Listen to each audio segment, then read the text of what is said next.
Good morning dear students. આજના લેક્ચરમાં આપણે પાઠ્યપુસ્તકમાં જે કંઈ પણ દાખલા બાકી રહી ગયા છે એ બધા દાખલાને અનુલક્ષીને આજે આપણે આગળ વધીએ. તેમાં સૌથી પહેલાં આપણે કરીએ છીએ સ્વાધ્યાયમાં દાખલા નંબર 3.14.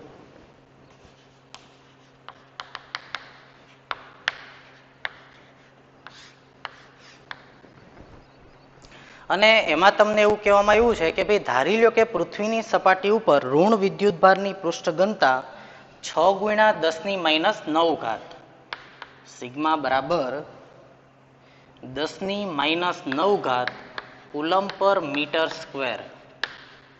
જો આટલી પૃષ્ઠ ઘનતા આપણને આપવામાં આવી હોય અને પૃથ્વીની ટોચના ભાગ અને સપાટી વચ્ચે વિદ્યુત સ્થિતિમાનનો તફાવત 400 કિલોવોલ્ટના પરિણામે પૃથ્વી પર જો 1800 એમ્પિયર જેટલો પ્રવાહ રચાય અને વાતાવરણમાં વિદ્યુત ક્ષેત્રને જાળવી શકે એવી કાર્ય પ્રણાલી ના હોય તો પૃથ્વીની સપાટીને તટસ્થ કરવા માટે કેટલો સમય લાગે?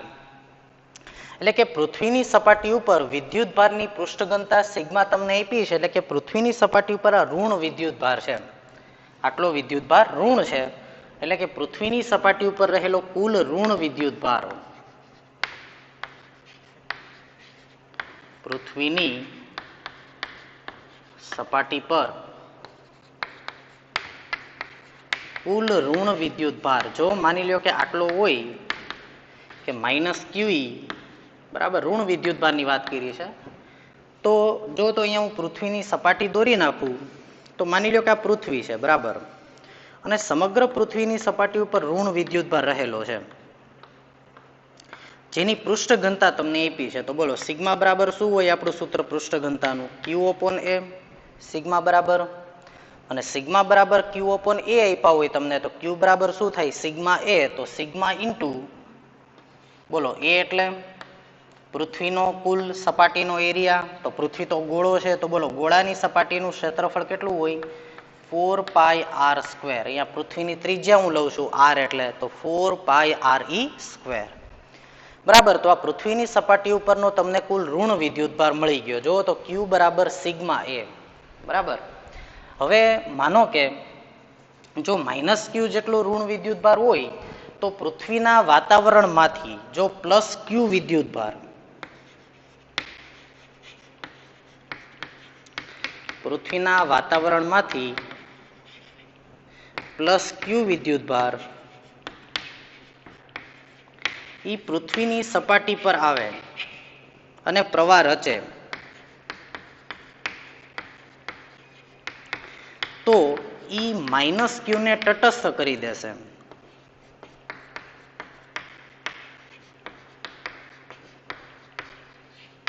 અને આ માટે લાગતો સમય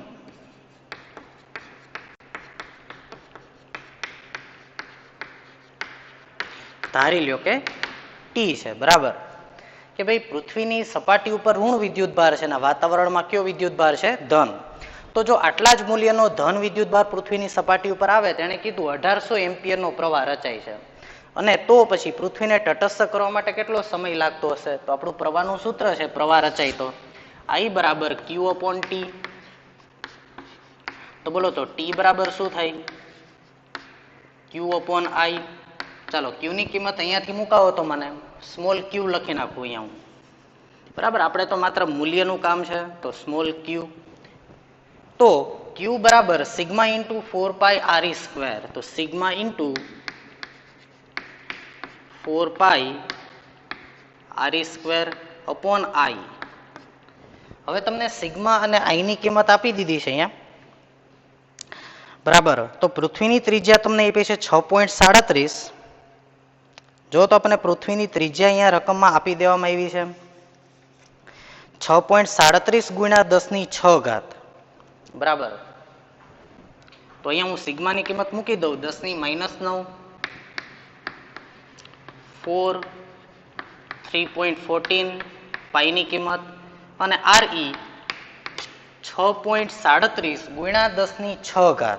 બરાબર. એટલે આપણને ત્રિજ્યા આપી છે 6.37 × 10⁶. અને એનો આપણે શું કરવાનો પાછો?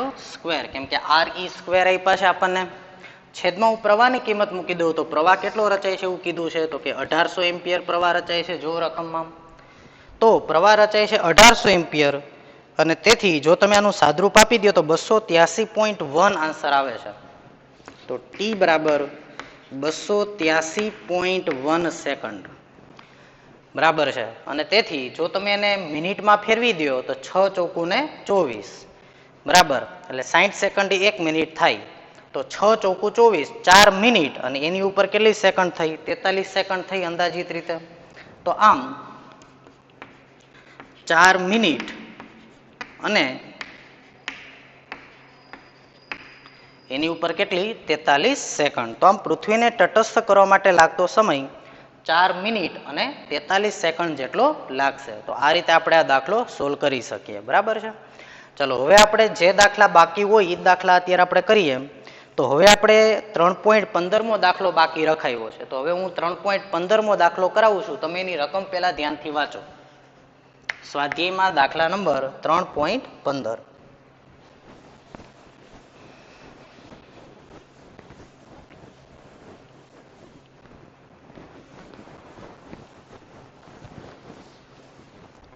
તો 3.15માં તમને એવું કહેવામાં આવ્યું છે કે ભાઈ દરેકને 2 વોલ્ટ ઈએમએફ હોય એવા 0.015 ઓહમના 6 કોષો એને શ્રેણીમાં જોડી દીધા છે અને બાહ્ય અવરોધ 8.5 ઓહમ લગાડવામાં આવે તો પ્રવાહ અને ટર્મિનલ વોલ્ટેજ કેટલા હોય. તો 2 વોલ્ટનો એક એવા 6 વિદ્યુત કોષો લગાડ્યા આવી રીતે.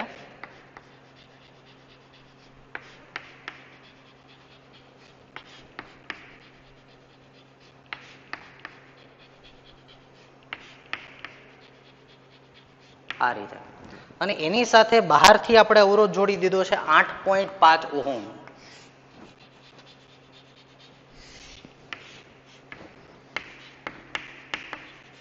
અને દરેક કોષનું વિદ્યુત ચાલક બળ તમને અહીં આપી દીધું છે 2 વોલ્ટ અને અવરોધો શ્રેણીમાં હોય તો અવરોધોનો સરવાળો થશે. તો બોલો તો આપણે કોષોનું શ્રેણી સમાંતર જોડાણ ભળી ગયા. તો કોષોના શ્રેણી સમાંતર જોડાણ પ્રમાણે અહીંયા કોષોનું શ્રેણી જોડાણ છે બધાય વિદ્યુત કોષો સહાયક સ્થિતિમાં છે. તો બોલો સમતુલ્ય ઈએમએફ કેટલું આવશે.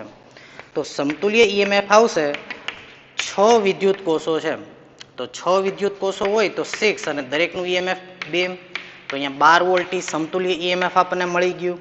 અને સમતુલ્ય અવરોધ મેળવીએ આપણે તો સમતુલ્ય અવરોધનું સૂત્ર શું થશે.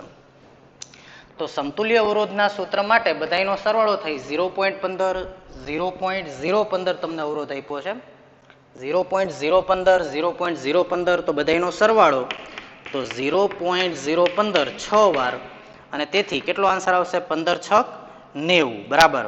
અને 15 છક 90 એટલે આન્સર આવી જાય 0.01 બરાબર. કેમ કે 15 છક 90 0.09 એટલે એને અંદાજિત રીતે શું લખી શકાય 0.01 ઓહમ. તો આમ સમતુલ્ય અવરોધ તમને મળી ગયો 0.01 બરાબર. તો આવી રીતે 15 છક 90 તો 0. સોરી અહીંયા જો તમે એનું સાદરૂપ આપો તો 0.01 ઓહમ. તો આવી રીતે તમને અહીંયા સમતુલ્ય અવરોધ મળી ગયો બરાબર. 6 ગુણ્યા 0.015 જો તમે કરો તો તમને આન્સર મળી જશે 0.1. ઓકે. તો 0.015 ઓહમના 0.015 ઓહમના 6 અવરોધો શ્રેણીમાં હોય તો એ બધાનો તમે સરવાળો કરો તો આન્સર તમને શું મળશે 0.090 અને 0.090 એનો મતલબ શું થયો 0.1 ઓહમ બરાબર. તો આપણને સમતુલ્ય અવરોધ મળી ગયો સમતુલ્ય ઈએમએફ મળી ગયો આપણને.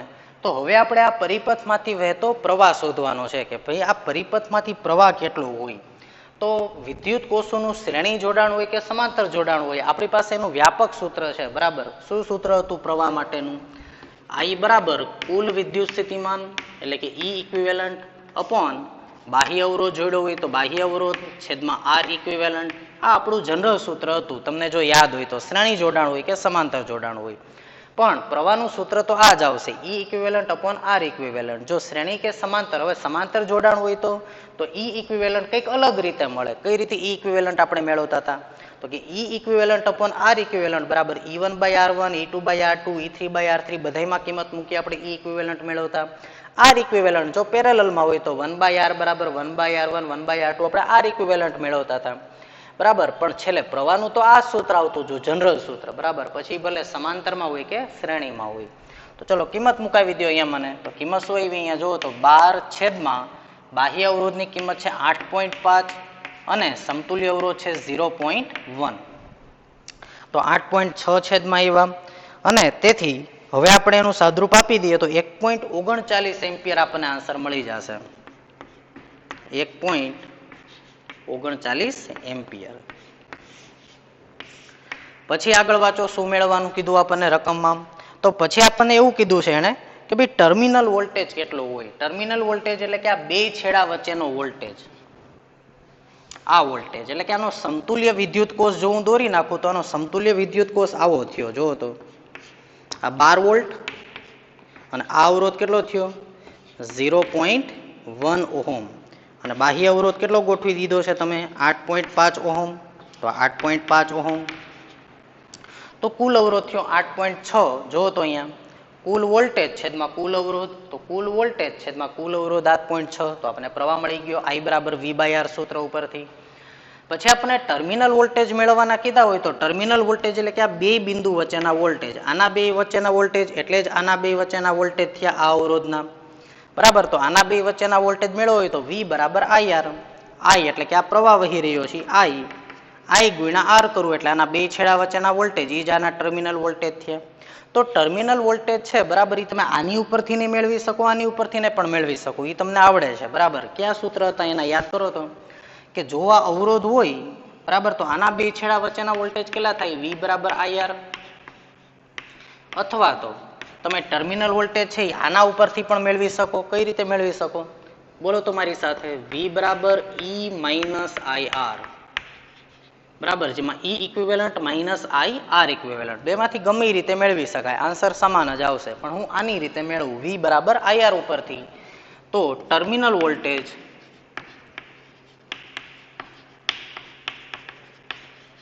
V બરાબર IR. બોલો તો પ્રવાહ તમને 1.39 આપી દીધો છે અને અવરોધ તમને કેટલો આપ્યો છે 8.5 ઓહમ. હવે તમે આનો ગુણાકાર કરી નાખો તો 1.39 ગુણ્યા 8.5 નો ગુણાકાર કરશો તો તમને જવાબ મળશે 11.815 વોલ્ટ. 11.815 વોલ્ટ.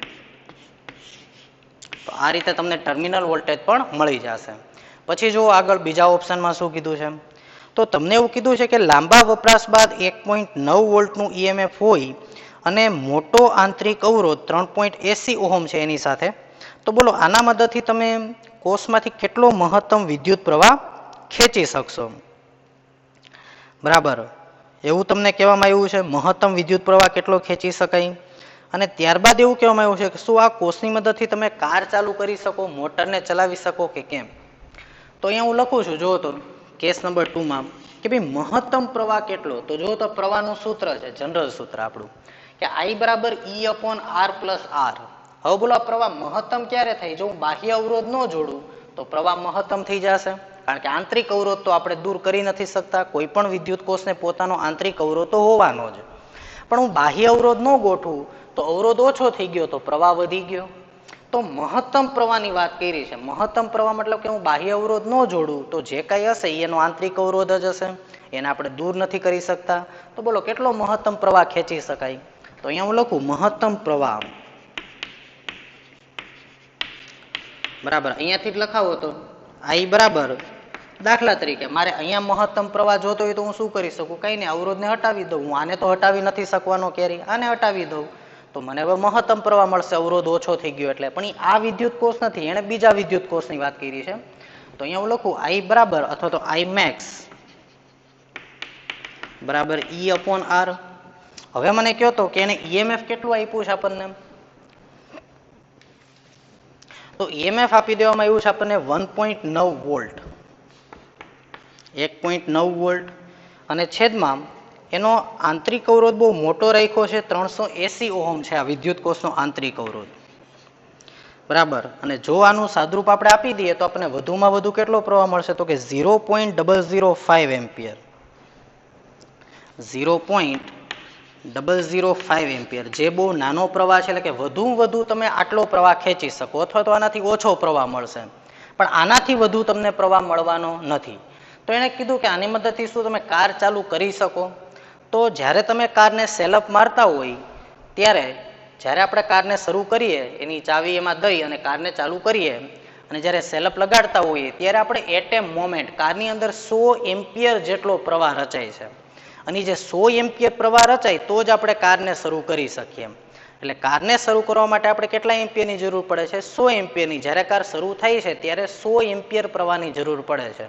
પણ જ્યારે અહીંયા તો 0.05 એમ્પિયર છે, તો આપણે કાર શરૂ કરી શકીએ નહીં. બરાબર. તો અહીંયા લખવાનું કે જેની મદદથી શું મોટર ચલાવી શકાય, તો આપણે લખવાનું કે ભાઈ આ કોષની મદદથી કાર શરૂ કરી શકાય નહીં. બરાબર, એવું લખવાનું કે આ કોષની મદદથી કાર શરૂ કરી શકાય નહીં, કારણ કે કારને શરૂ કરવા માટે જ્યારે આપણે કારને સેલઅપ મારીએ છીએ, એટલે કે કાર જ્યારે શરૂ કરીએ છીએ ત્યારે 100 એમ્પિયર પ્રવાહ રચાય છે, ત્યારે જ કાર શરૂ થાય. તેથી અહીં બહુ નાનો પ્રવાહ હોવાથી કાર શરૂ કરી શકાય નહીં. બરાબર, તો આ રીતે આપણે લખી નાખવાનું. બરાબર, એવું હોય તો અહીંયા હું લખી દઉં કે કારને શરૂ કરવા માટે 100 એમ્પિયર પ્રવાહની જરૂર પડે છે, તેથી કાર શરૂ કરી શકાય નહીં. બરાબર, તો આપણો આ સવાલ હતો. પછી આપણે કરવાનું છે 3.18. જો તો સ્વાધ્યાયમાં 3.18 તમે એની રકમ વાંચો, એમાં તમને અલગ અલગ 4 સવાલ પૂછવામાં આવ્યા છે 3.18 ની અંદર.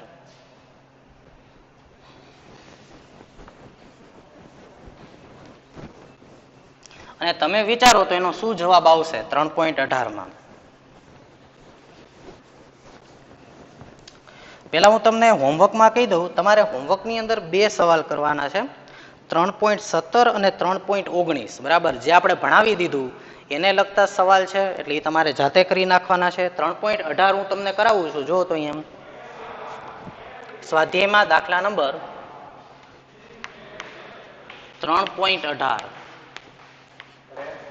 સ્વાધ્યાયમાં દાખલા નંબર 3.18 એમાં તમે જો 3.18 કે નીચેના પ્રશ્નોના જવાબ આપો. બરાબર, એમાં તમને એવું કીધું છે કે એક અસમાન આડછેદનું ક્ષેત્રફળ ધરાવતા ધાતુના સુવાહકમાંથી સ્થાયી પ્રવાહ વહી રહ્યો છે. બરાબર, એટલે કે એક ધાતુનો સુવાહક છે અને એમાંથી સ્થાયી પ્રવાહ વહી રહ્યો છે ધાતુના સુવાહકમાંથી, પરંતુ એનું આડછેદ અસમાન છે. એટલે કે અસમાન આડછેદ.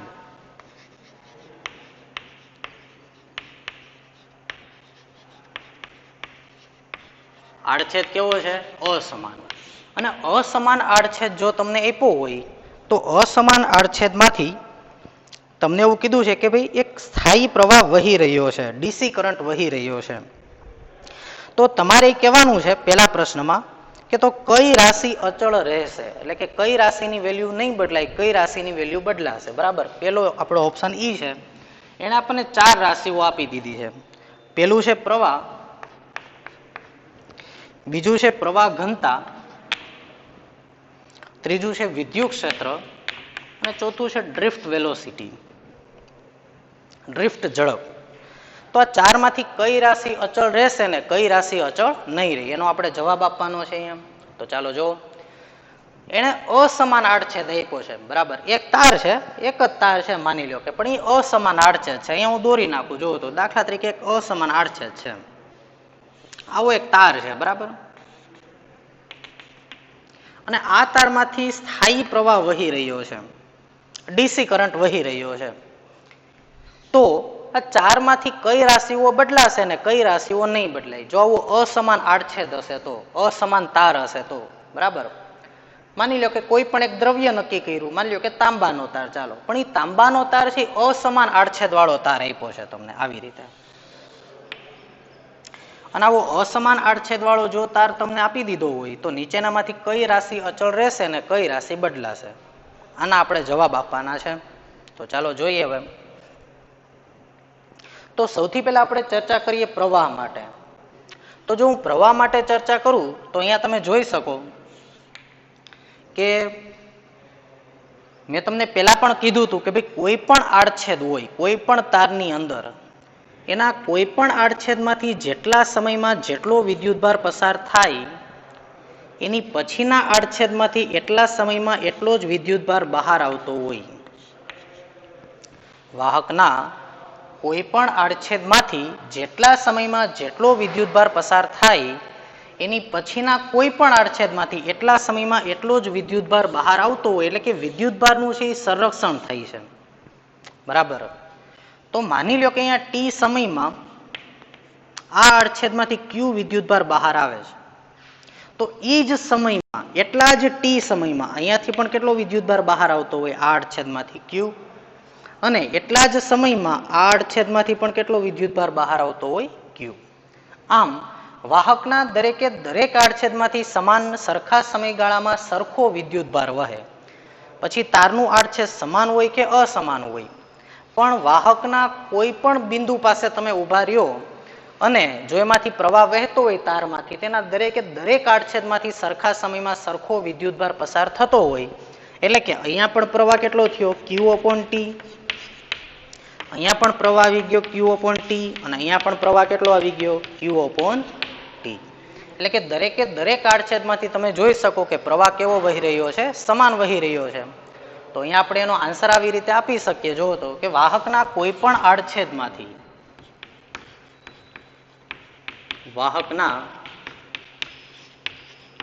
આડછેદમાંથી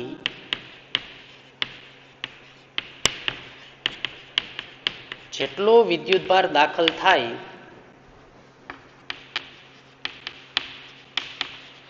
પછીના આડછેદમાંથી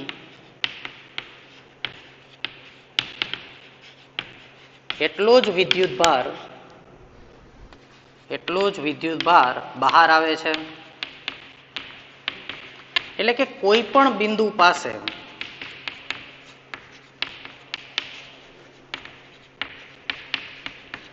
વિદ્યુતભાર સંગ્રહ પામતો નથી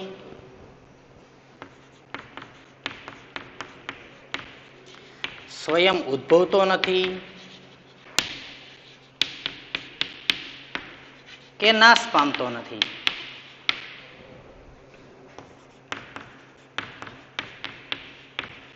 એટલે કે વિદ્યુતભારનું સંરક્ષણ થાય છે.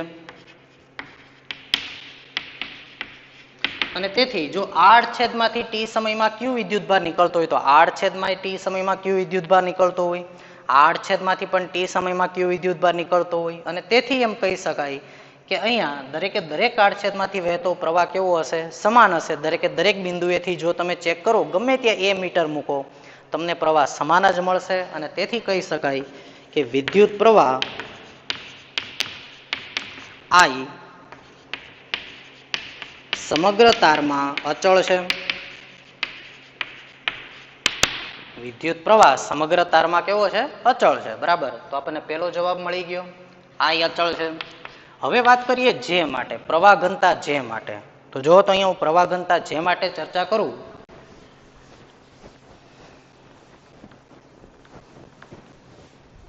તો બોલો તો પ્રવાહ ઘનતાનું સૂત્ર શું હતું? આપણને ખબર પડી ગઈ પ્રવાહ તો અચળ છે. બરાબર. હવે પ્રવાહ ઉપરથી પ્રવાહ ઘનતાનું સૂત્ર લખાવો તો જે બરાબર શું થાય I બાય એમ.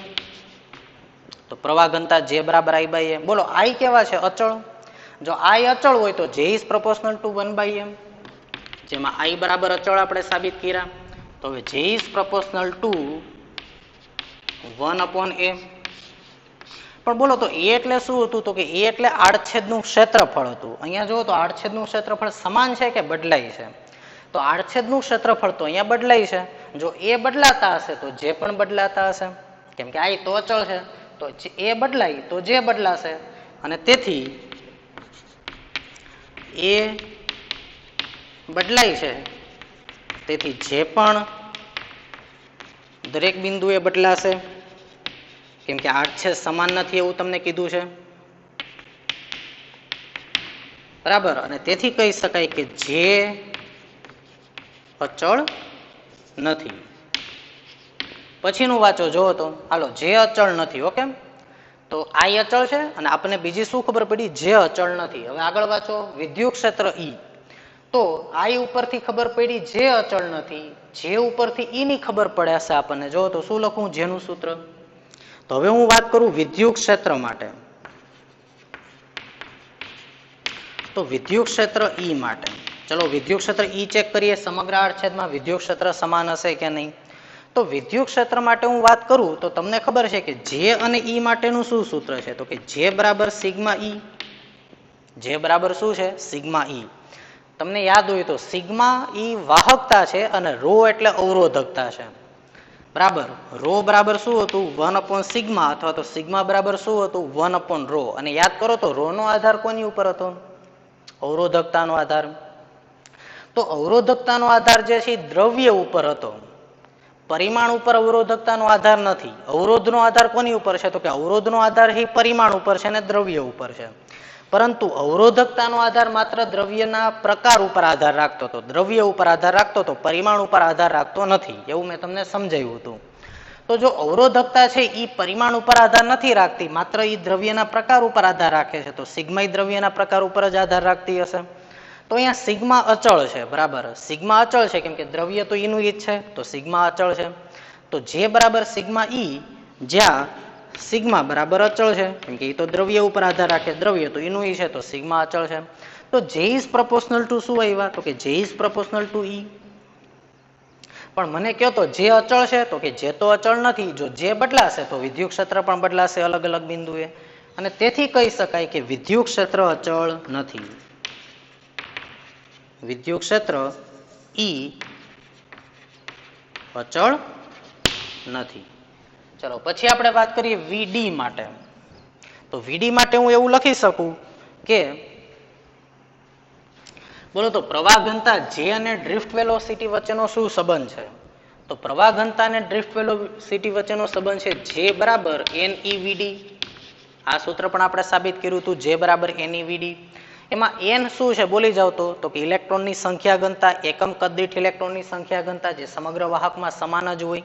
E છે એ ઇલેક્ટ્રોનનો વિદ્યુત ભાર, E અચળ છે, તો Ne તો અચળ છે. તો હું લખી શકું તેથી J is proportional to VD. હવે બોલો તો જે તો અચળ નથી, તો જે તો બદલાય છે, જે બદલાય એ રીતે VD બદલાશે. જે ઘટે તો VD ઘટે, જે વધે તો VD વધશે. તો આમ J is proportional to VD, પરંતુ જે તો અચળ નથી તો VD પણ બદલાશે. અને તેથી એમ કહી શકાય કે VD અચળ નથી. એટલે તમારે શબ્દોમાં લખવાનું J બરાબર NeVD, જેમાં Ne અચળ છે, તેથી J is proportional to VD.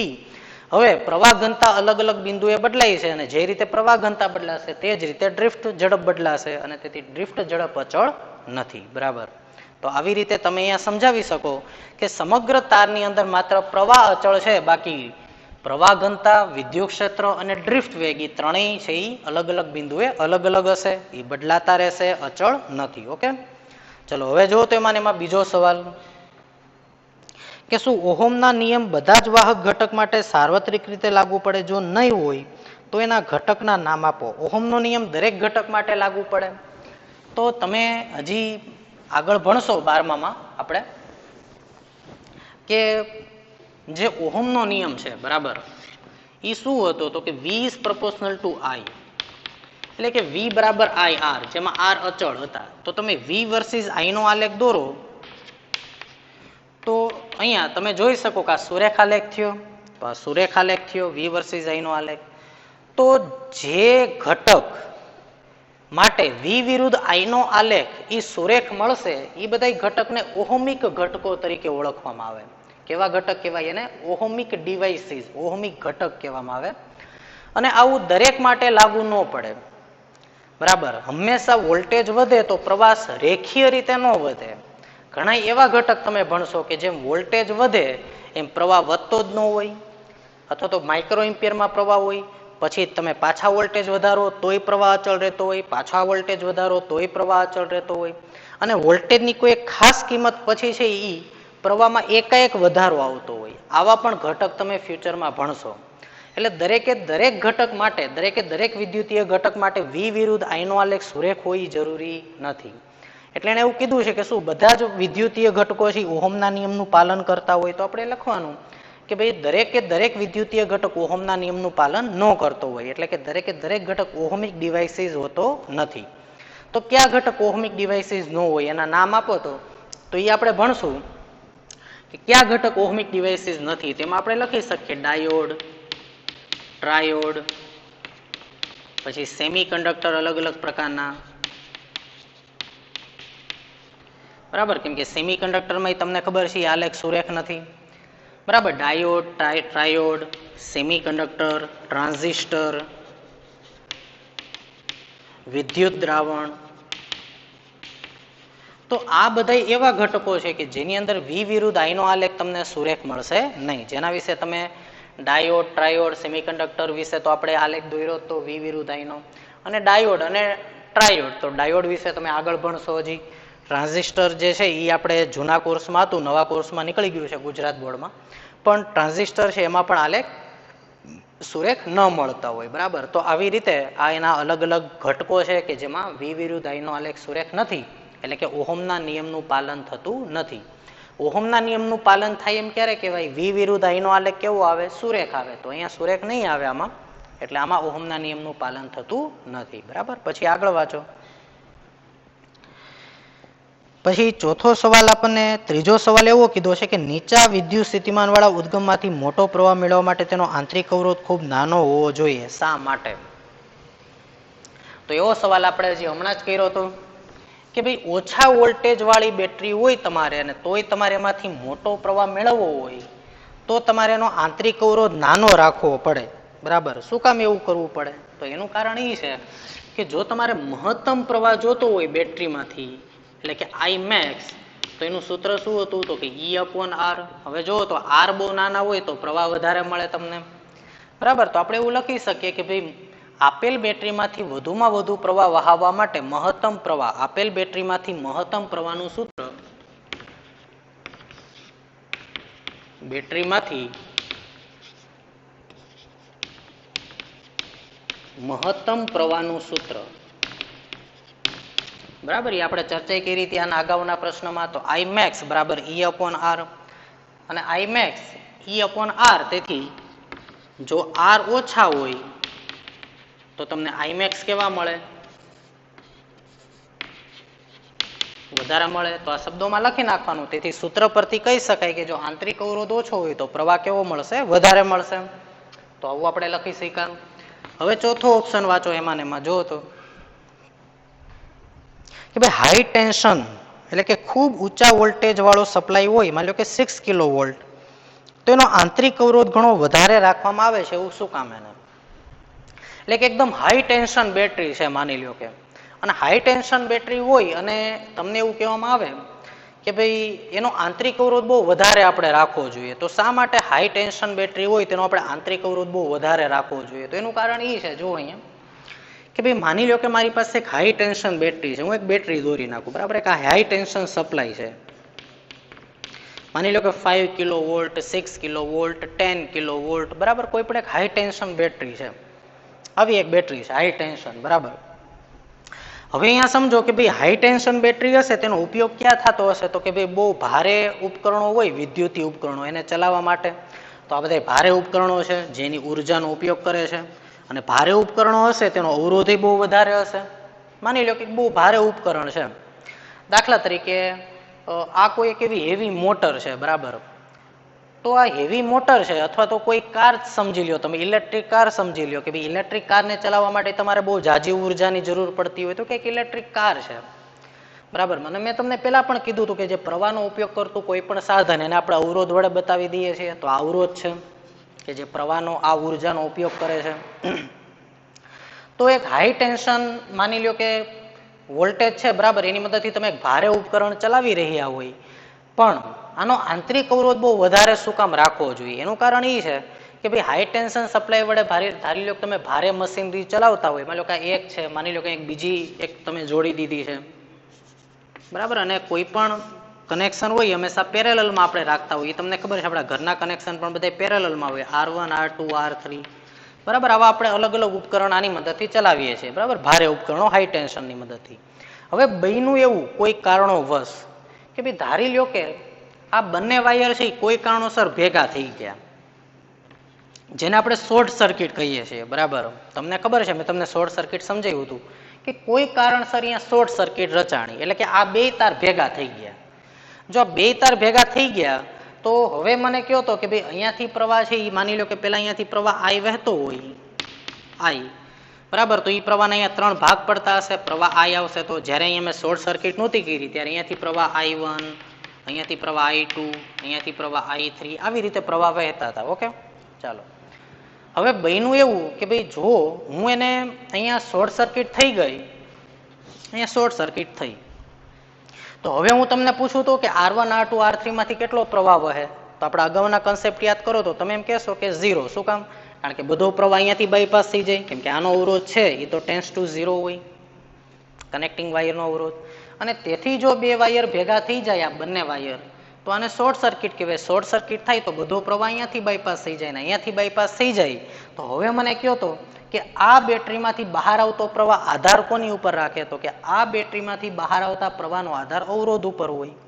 હવે અહીંયા તો શોર્ટ સર્કિટ થઈ ગઈ. જો તો હવે તો અહીંયા કોઈ અવરોધ વધ્યો જ નહીં, માત્ર બેટરીનો આંતરિક અવરોધ હશે, અવરોધ R. અને તેથી બધોય પ્રવાહ અહીંયાથી બાયપાસ થઈ જાય તો હવે આ અવરોધનું કોઈ મહત્વ જ નથી, કેમ કે અવરોધ તો પ્રવાહ વડે ડિફાઇન થતો હોય, અહીંયાથી તો પ્રવાહ જ નથી વહેતો. પ્રવાહ ન વહેતો હોય તો હવે તમને મહત્તમ પ્રવાહ મળશે. જો તો આ સૂત્ર આપણું શું હતું? I max બરાબર I બરાબર E/R પ્લસ R. મહત્તમ પ્રવાહ માટે શું કરવું જોઈએ? તો કે આપણે બાહ્ય અવરોધ હટાવી દેવો જોઈએ, તો E/R. હવે તમને અહીંયા ખ્યાલ આવશે કે જો અવરોધ જ નથી, બધો પ્રવાહ અહીંયાથી બાયપાસ થઈ ગયો, જો આ બધા અવરોધ જ નથી તો પ્રવાહની કિંમત એકાએક વધી જાય. પ્રવાહની કિંમત બહુ વધી ગઈ, કેમ કે હાઈ ટેન્શન બેટરી છે. જો અને હાઈ ટેન્શન બેટરી હશે તો એના વોલ્ટેજ બહુ વધારે હશે, અને બહુ વોલ્ટેજ વધારે હશે તો એનો પ્રવાહ બહુ મોટો રચાશે, કેમ કે અવરોધ તો દૂર થઈ ગયો છે.